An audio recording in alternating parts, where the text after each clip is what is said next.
is Panji. I am from Indonesia. Thank you very much. There's this very popular saying here in New York: if you can make it here, you can make it anywhere. Yeah? I don't think so. I think whoever says that has never been anywhere. Because I'm from Indonesia. There are places in Indonesia where you have to walk hours just to get fresh water. Try making it there, right? You'll be there for a day and they'll be like, what do you mean there's no Wi-Fi? It's not even water. I'm not saying New York is not a tough city. It is a very tough city, but it's a privileged city, right? It's privileged. You have public transportation. We don't have that in Indonesia. I know you seem to think that it's shitty, but you know it's well connected. Everybody's using it. I saw a family of rats using the subway train. What's the weirdest thing you've seen on a subway train? Crack. Yeah, anything else? What's the weirdest thing you've ever seen? Probably crack. Fights.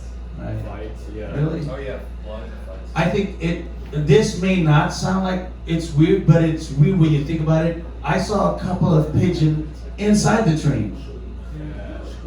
It's kind of weird, right? I don't speak pigeon, but I saw one of them was looking up and it was like 3 more stops. Wow.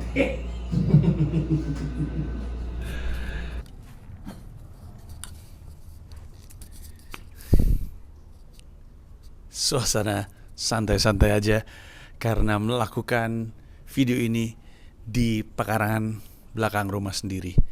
Mari kita masuk. Ini dia .id weekly vlog. Ada Jawa, masukin bumper.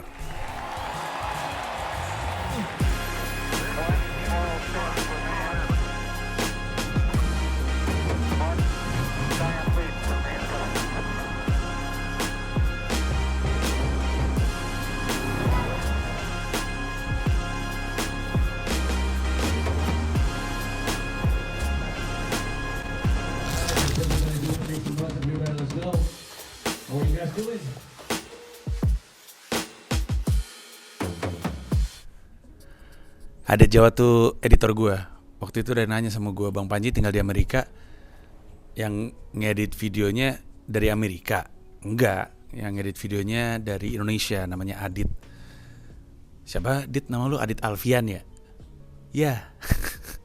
Dipanggilnya Adit Jawa karena di Comika ada 2 Adit, ada Adit Keringet sama Adit Jawa. Si Adit ini juga kerjanya di markas Comika. Dia kerja di tim Comika Space, PH internalnya Comika. Minggu ini adalah minggu yang cukup seru.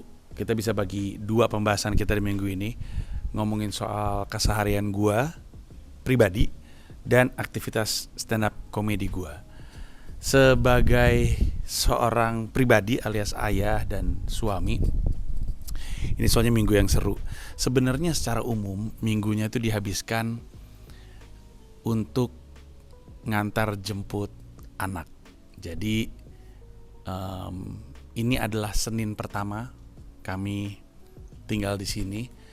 Jadi kami ngejalanin 1 minggu pertama resmi tinggal di rumah ini.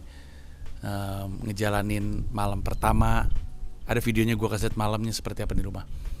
Pagi pertama bangun pagi nih, keluar rumah terus ngelihat di pekarangan belakang seperti apa pagi pertama ngerasain. Terus udah gitu juga pertama nganterin Dipo sekolah, di luar datang ke sekolah untuk pendaftaran, nganterin Dipo sekolah. Terus ya udah tiap hari gitu aja. Nah, untuk Dipo spesifik sebenarnya awalnya dia tuh dianterin sampai sekolah. Tapi dia hanya butuh 2 hari kalau nggak salah, 3 hari, sampai akhirnya dibilang kayaknya aku bisa sendiri deh. Jadi awalnya gue nganter tuh, naik bis bareng-bareng nyampe depan sekolahnya. Gue berusaha untuk nggak terlalu banyak ngasih lihat video dia dan Shira di sekolah ya, karena di Amerika Serikat agak sensitif untuk ngupload video yang menghadirkan atau menampilkan wajah anak orang. Makanya gue nggak ngasih lihat sekolahnya di mana, gedungnya kayak apa, dan gue nggak ngasih lihat wajah anak-anak lain sebisa gue. Palingan dari belakang shotnya. Tapi gue nganterin ke sekolah. Area perumahan menuju sekolahnya Dipo. Asri sekali.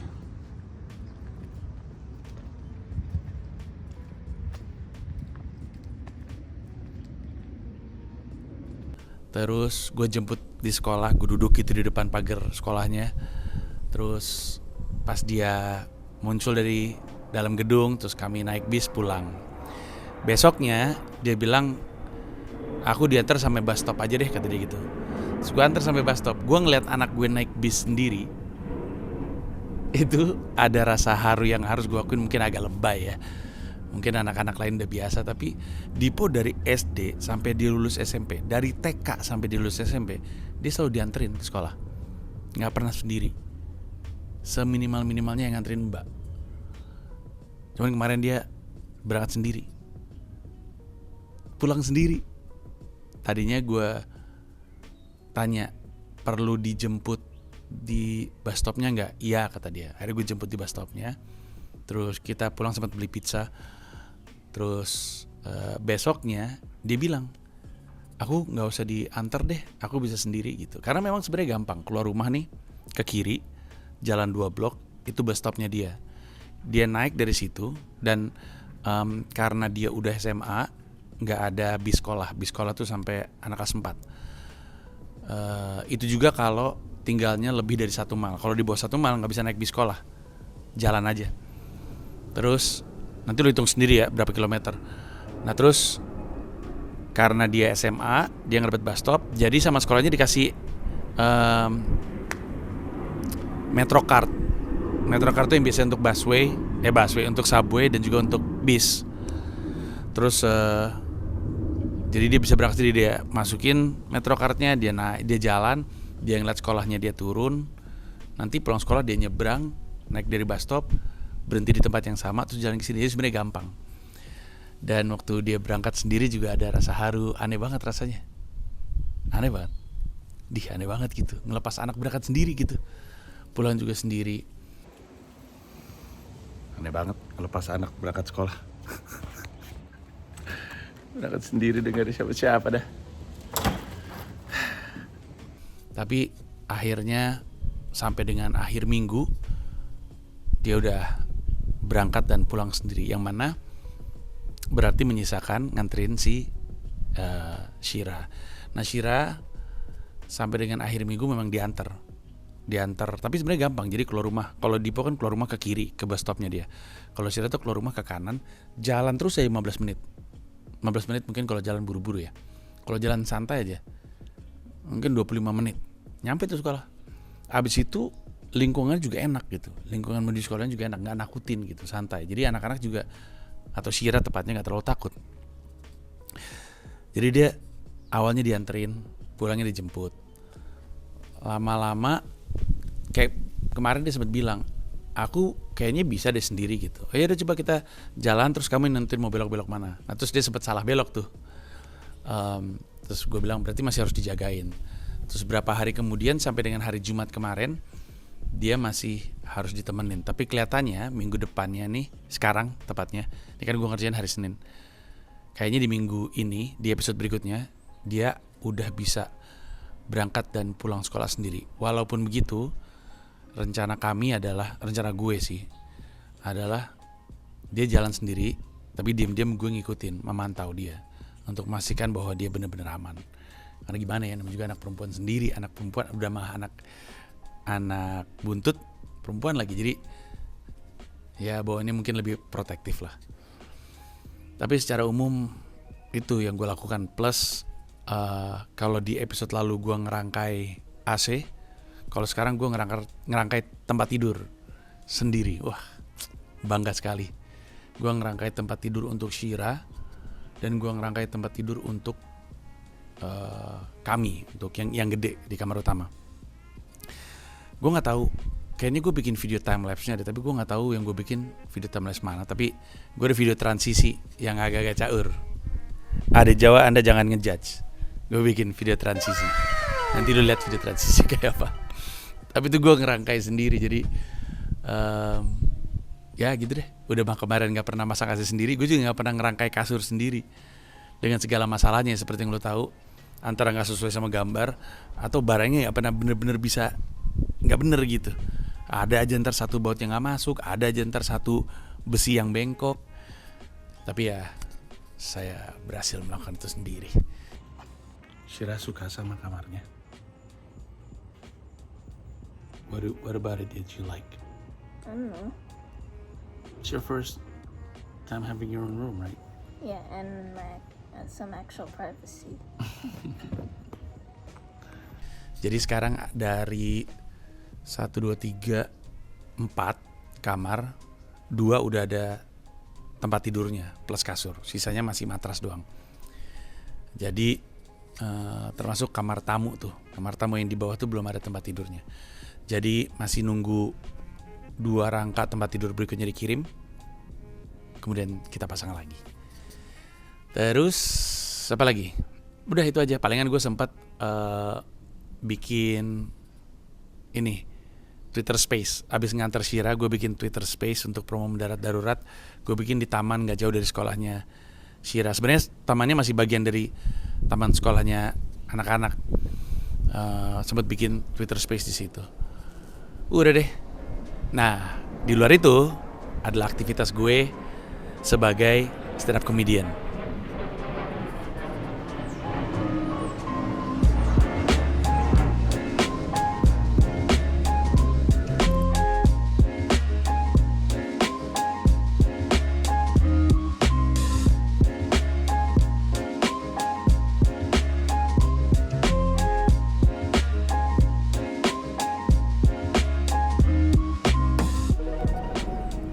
Rumah gue deket Halim 9 bulan. Ada yang nanya waktu itu, Bang Panji kok ada suara pesawat di rumahnya? Bang Panji tinggal di Halim kayak Cing Abdel. Gue tinggal di Queens kan, di Bayside. Terus ini gak jauh dari LaGuardia. Di Queens ada 2 airport. Jadi kalau misalkan ini Manhattan, terus ini kan ada area lain New York, bawah Brooklyn, sini Queens. Nah, atas ada LaGuardia di Queens, bawah ada JFK di Queens. Tapi yang dekat rumah gue LaGuardia. Makanya kemarin gue naik JAL, mendaratnya di LaGuardia, kesini deket. Oh ya, stand up comedy. Ini juga seru. Jadi, gue minggu ini udah kembali stand up. Ada 2 job. Yang satu adalah job yang diberikan sama teman stand up comedian. Ada komika di sini namanya Ryan Lee. Ryan Lee itu komika yang tadinya dari LA, terus dia pindah ke sini. Joke-nya dia gini, saya adalah komedian dari LA, yang berarti saya Uber driver, kata dia gitu. Dan dia punya show rutin di sebuah tempat namanya Otto's Shrunken Head, sebuah bar gitu. Tiap Kamis jam 11 malam sampai jam 1 pagi. Nah, kami sempat ketemu terakhir kali gue manggung di Maktab NYC, kami satu line up gitu. Terus dia ngeliat gue dan dia suka, dia nawarin. Dan juga mungkin karena dia berharap gue bawa crowd. Terus pas gue ngeliat jam 11 malam, gue bilang aduh jam 11 malam lagi. Tapi gue tahu setiap kali gue ngambil kesempatan ini, kendati pun dia mau minta bantuan gue untuk bawa crowd, gue pada akhirnya dapat bantuan dari dia untuk berkoneksi dengan komika-komika lain. Nah, tapi untuk menuju ke situ gue open mic dulu nih, karena gue pengen bawa joke baru kan. Plus di hari Sabtunya gue manggung di Maktab NYC. Ini ground zero-nya gue lah, tempat gue dapat job pertama kali yang ngasih gue bantuan untuk bisa punya visa O1. Terus untuk set itu juga gue pengen ada joke-joke baru. Jadi gue berangkat open mic. Nah, pada saat yang bersamaan di episode kemarin kan gue cerita bahwa anak-anak Erigo lagi kesini. Rame banget tuh. Ada sejumlah influencer, termasuk ada Uus sama ada Oza Rangkuti. Dua-duanya nge-WhatsApp gue, lu kapan ada open mic? Gue mau ikutan open mic dong. Gue bilang kebetulan gue mau open mic di Eastville Comedy Club hari Rabu kalau gue gak salah. Hari Rabu apa hari Selasa gue lupa, jam 6 sore. Terus mereka kan juga sibuk ya. Akhirnya mereka bilang oh ini jadwalnya oke nih. Terus udah gitu mereka janjian sama gue di Eastville Comedy Club di daerah Brooklyn. Kebetulan mereka nginepnya Uus terutama di One Hotel Brooklyn tuh. Hotel mahal banget, mahal bener. Gue pernah nginep ada di .id Weekly Vlog. Kalau lu ngeliat ada Satu episode yang gue sama Shira berenang di rooftop, bukan di rooftop ya, di rooftop hotel. Nah itu One Hotel Brooklyn. Terus udah gitu nggak jauh berarti dari hotelnya Uus ke tempat gue. Nah nyampe nih di Eastville, gue daftarin untuk Uus sama untuk Oza, bayar $5 untuk masing-masing, total sama gue $15. Open mic nih, datang Uus datang bawa rombongan. Set, Uus Mencari Netflix special. mana katanya ada Oza, Dia tadi beda rombongan soalnya. karena attitude-nya jelek. Bukan. Karena kita photoshootnya mencar tadi hari ini. Oh karena dia nggak selevel sama lo photoshootnya. Itu emang. Cuman bukan itu yang jadi alasan buat jadi dia nggak ikut bareng sama gua. Oke. Gitu, lagi di pencarian aja. Gue rekam lu pas open mic boleh? Boleh. Oke, asik. Rombongan rame banget. Termasuk Jejo dari USS. Wah banyak banget lah, ada sejumlah influencer. Gue mohon maaf nggak gitu kenal mereka karena emang ya beda generasi aja gitu. Tapi banyak banget. Semuanya pas masuk bawa kamera. Nah, lu pasti inget kan di setiap .id weekly vlog, termasuk di 0044 weekly vlog dari episode berapa? 42. Gue cerita bahwa open mic itu biasanya gak ada yang nonton, biasanya isi komika doang. Jadi lu mesti bayangin nih komika-komika, ada sekitar 8 atau 10 komika di Eastville Comedy Club, kaget ngeliat ada rombongan, mungkin bersepuluh sendiri, semuanya pada gini-gini, kayak turis di Times Square, tapi masuk comedy club gini-gini semuanya. Wah, ada yang bawa lampu gitu, kayak ada infotainment, karena semuanya influencer kan. Terus mereka semua bingung tuh, sampai komika-komika nanya, who are you people? Why are you bringing cameras, taking photos gitu? Mereka bingung sendiri. Tapi terus ngelihat Uus sama Oza stand up sih menarik sih. Gue ada beberapa klip Uus stand up gue coba untuk masukin. Hello everybody. Good evening. My name is Uus. I am from Indonesia. Yes, and I have a surprise for you as a fellow New Yorker. I'm a Muslim. Wow, like tattoo. I'm going to hell, right? But I still did it anyway. Oza gue nggak ada klip stand upnya. Gue ngerekamin untuk Oza, tapi itu segitu pakai handphonenya Oza. Tapi Uus lucu banget, dia di atas panggung unapologetically himself. Uus kan di Indonesia main plesetan, di Brooklyn dia main plesetan. Dia ada joke kayak gini, gue inget. Dia bilang gini, when you're Muslim and you're unknown in Indonesia, you're still the teacher of religion. Who's that? Ustad. Ustad diplesetin ke Ustad. Rombongan Indonesia kan pada ketawa ya. Orang Amerikanya nggak familiar sama istilah Ustad soalnya, jadi mereka nggak tahu. Tapi lucu banget Uus ada beberapa joke yang beneran kena, terutama awal-awal ada beberapa yang kena. Terus Oza naik, Oza juga relatif lebih kena daripada Uus karena Oza kan rutin stand up pakai bahasa Inggris, jadi dia bawa set yang biasanya dia bawain dan kena. Jadi cukup menyenangkan. Terus udah gitu pulang dari situ kami makan, terus gua, Kartika, Uus ngetawain Oza karena dia ngantuk, matanya cantik. Tapi kalau matanya cantik banget tuh. Gua ngantuk gua. Jet lag juga masih gitu. Mata cantik. Cantik banget matanya. Kagak banget. Lu mau ngapain jadinya tangan lu tadi? Minum. Iya. Maksudnya Salting. Tangannya bingung nggak tahu ngapain. dari kegiatan doang kan tangan lu. Aus gua. Ngelus-ngelus paha mulu dari tadi tuh. Aus gua. Tadi gua aus. Lapar lu sekarang? Hah?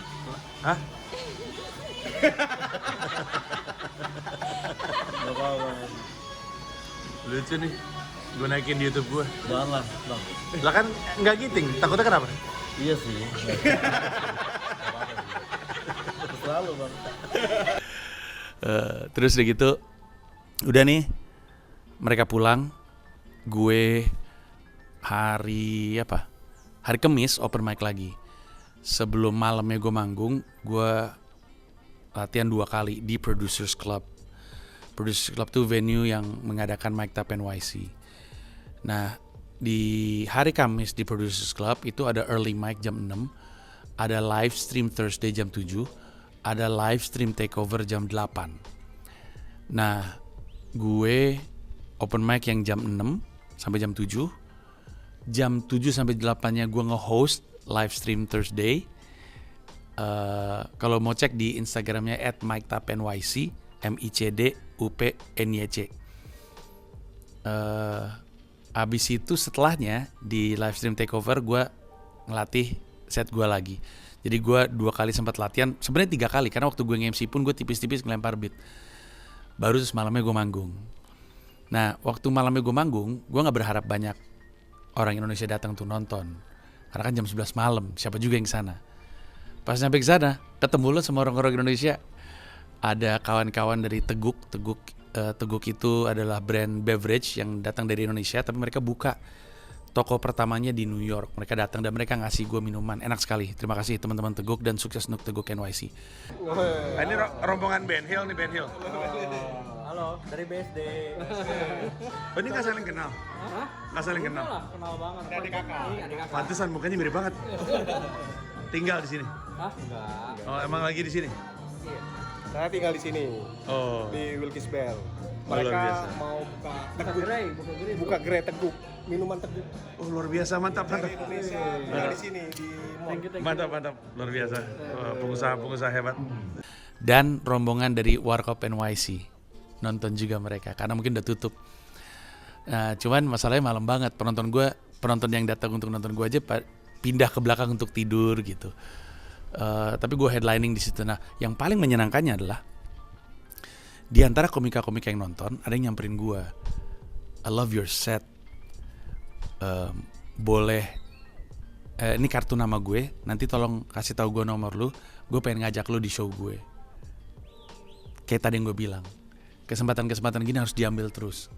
Saling manfaatin aja. Mereka mau manfaatin gue untuk bawa crowd, bawa audience. Gue akan manfaatin mereka untuk berkenalan dengan komika lain dan memperluas jaringan gue. Dan itu yang terjadi. Seneng gue dapet kesempatan itu.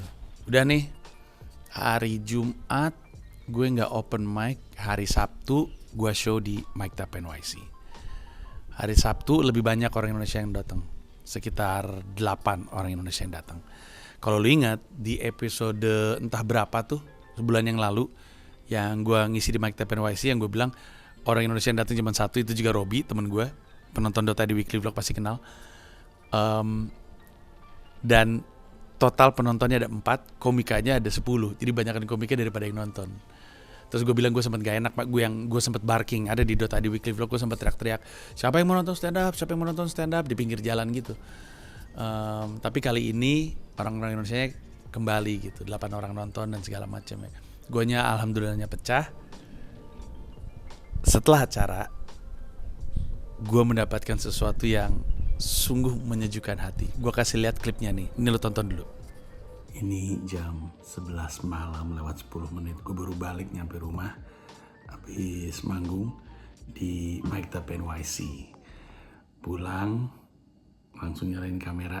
Tepatnya sebenarnya langsung buang air besar, tapi habis itu balik nyalain kamera karena gue pengen nunjukin sesuatu.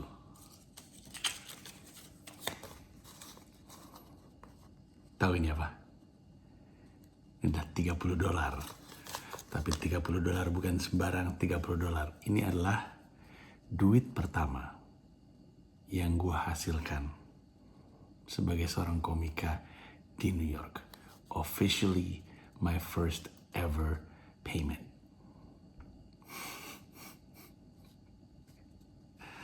$30.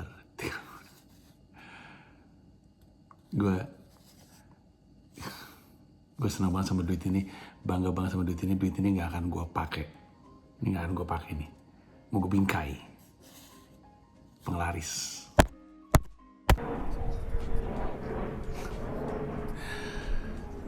Jadi akhirnya setelah gue berjuang 9 bulan. September itu bulan keberapa? Iya. Setelah 9 bulan, entah berapa ratus kali stand up, termasuk open mic di dalamnya, termasuk show, akhirnya gue dapet bayaran pertama gue resmi, bayaran resmi pertama gue. Karena kemarin-kemarin kan kalau zaman-zamannya awal-awal itu kan gue masih pakai visa turis. Terus sekalinya gue berhasil dapat O1, terus gue ke Amerika, terus gue show, ternyata nggak dapat bayaran. Kayak gue cerita di Eastville harus pakai Venmo, gue nggak punya Venmo. Ada acara yang rugi sehingga nggak dapat, termasuk Mike Tap NYC. Jadi gue nggak ada duit. Sekalinya udah dapat visa, gue manggung berkali-kali nggak dapat duit. Gue tunggu-tunggu nih duit pertama gue yang gue dapatkan secara resmi. Akhirnya kejadian juga. $30 adalah bayaran pertama gue. $450.000. Waktu gue habis bikin video yang tadi, itu gue sebenarnya kayak ngerasain haru gitu. Tapi gue bingung ini mata kayak mau berkaca-kaca, ini gara-gara apa ya? Apakah haru karena gue berjuang, capek, jet lag, segala macam, malu, kedinginan, kena badai salju, akhirnya dapat juga duit akhirnya. Jadi apakah karena itu gue haru mau nangis, atau karena gue tahu gue dibayar berapa di Indonesia, lalu duit yang gue pegang ini 450.000, yang mana sebenarnya untuk banyak orang yang nonton, di Indonesia banyak komika-komika yang belum dibayar segitu juga. Iya betul, tapi lu mesti lu mesti mempertimbangkan bahwa gue kesini tuh bawa anak dan istri. Ada rasa takut dan khawatir loh. Anjing, gue sebulan loh, bisa aja sebulan, gue belum tahu ada job-job lain. Anjing, kalau 450.000 adalah duit yang gue dapatkan dari stand up sebulan, gimana nih gue mau ngidupin anak-anak sama istri? Dan tentu gue udah bilang berapa kali bahwa gue punya tabungannya disiapin untuk 3 tahun. Tapi target gue, terutama setelah Pinot, mungkin tahu kejadian Pinot, kalau nggak tahu nonton aja episode sebelumnya, bulan lalu tepatnya. Pinot itu kawan yang juga bawa keluarganya ke New York, desainer, animator yang sangat brilian yang kena stroke. Setelah itu gue diingatkan kembali untuk punya dana darurat. Nah, gue kan juga bawa keluarga ke sini. Jadi gue bilang sama diri gue sendiri, sebisa mungkin duit yang gue tabung untuk 3 tahun itu gak disentuh sama sekali. Yang berarti gue mesti hidup dari sesuatu kan, ya stand up ini. 450.000. Jadi gue gak tahu nih harunya yang mana. Tapi gue harus mengingatkan diri gue sendiri untuk gak buru-buru. Jangan stres karena buru-buru harus segera dapat duit banyak. Jangan. Toh gue dibantu sama lo, subscriber, terutama member gue. Gue tuh bener-bener hidup dari YouTube. Sebenarnya technically speaking gue YouTuber. Hidupnya dari AdSense dan dari duit member. Jadi makanya gue rajin bikin konten. Siap-siap untuk member YouTube gue, bentar lagi lo akan happy. Karena seperti yang gue pernah bilang, gue akan rilis crowdwork special gue, yang berarti sebuah pertunjukan lebih dari 1 jam, tapi 100% crowdwork, 100% riffing. Crowdwork itu adalah nyari kelucuan dari penonton. Riffing itu improvisasi, keluar dari set gitu. Nah, gue riffing ke penonton. Crowdwork adalah riffing ke penonton, karena riffing gak harus ke penonton. Ada crowdwork special yang akan rilis eksklusif untuk member gue. Kenapa gak di Comikero tadi? Karena sejujurnya gak ada joke yang terlatih, tertulis. Jadi secara produksi, secara kualitas, secara joke per se, joke gitu ya, itu nggak layak lah untuk taruh Comikero.id. Jadi gue taruh untuk YouTube member aja. Siap-siap, dalam beberapa bulan ke depan akan rilis. Kenapa? Saya butuh penghidupan. Tapi habis itu minggu ditutup dengan menyenangkan. Sebelum pulang ke Jakarta bersama dengan Kartika, mampir ke rumah gue. Nanti lo akan lihat di YouTube-nya Uus, ada gue wawancara sama Uus di rumah gue. Tapi dia sempat mampir ke rumah gue, main, ngobrol. ditraktir makan sama mereka. Mereka ngobrol sama Dipo sama Shira. Mila lagi sakit waktu itu karena hari pertama. Terus akhirnya Uus pulang, dan Uus adalah tamu pertama gue di sini. Uus ngelihat kamar tamu. Di bawah kan ada kamar tamu tuh, kamar yang rencananya kalau misalnya ada komika-komika Indonesia mau kesini untuk nyoba, daripada nginep di hotel mending nginep rumah gue. Ada kamar satu, paling bayar. Enggak. Terima kasih banyak tamu pertama. Saya akan sering kemari ya. Amin. Basement amanin dulu tapi. Aman. Sama ini kedap suara ya Ji. Oke, aman. Takut bocor ke atas. Nggak aman. Aman. Yuk. Bye. Tapi rencana gue nampung komika yang mau kesini. Tapi kayaknya bisa cuman satu kamar, cuma satu tempat tidur. Mungkin di studio kerja gue siapin sofa bed ya, mungkin biar ada 2. Tapi ya gitu. Itulah minggu ini cukup menyenangkan. Jadi ya kita lihat keseruan apa yang akan terjadi di minggu berikutnya. Tapi untuk sekarang kita tutup dulu. Terima kasih udah ngikutin perjalanan gue di New York. Dan kita ketemu di .id Weekly Vlog berikutnya. Seperti biasa rilis setiap hari Senin. Oh ya, kalau lu ngerasa mikrofon gue udah deket, ngomong gue gak keras-keras, emang sengaja ada bisik-bisik. Ini perumahan hening banget.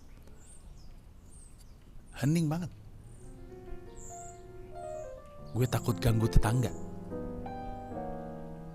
Ya, jadi harap maklum. Bye-bye.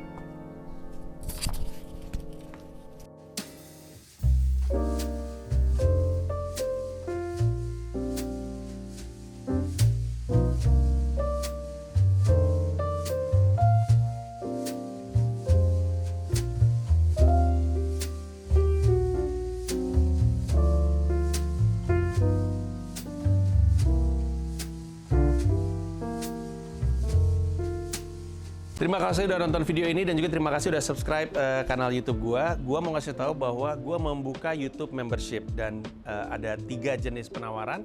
Ada 1 paham Rp30.000, ada 1 rasa Rp125.000, ada 1 jiwa Rp1,5 juta. Masing-masing punya manfaat-manfaat tersendiri. Ada konten-konten khusus yang gue siapkan untuk para member. Kalau tertarik silahkan mampir ke home, klik join.